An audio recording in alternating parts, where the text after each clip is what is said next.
Here is your weekly rate update. Let's talk about last week and reports coming out this week. Last week was a big week. If you watched my video, we had the BLS jobs report, Fed meeting, so let's recap that. So the BLS jobs report reflected that there were only 73,000 jobs created, which was weaker than the estimates of 110,000. And also the unemployment rate rose from 4.1 to 4.2%. There's a lot more data in this report, but basically the summary of it all is that the labor market is showing weakness, and this is good for mortgage bonds.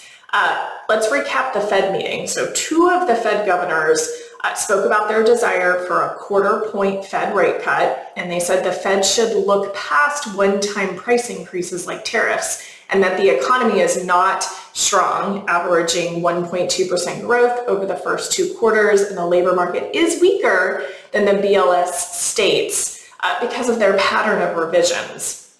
And they were proven correct last week with the BLS jobs report that had a ton of revisions than previously reported. Fed Governor Bowman also introduced an interesting new metric that she's tracking. So basically she's taking Core PCE inflation minus the impact of tariffs, which is pretty smart.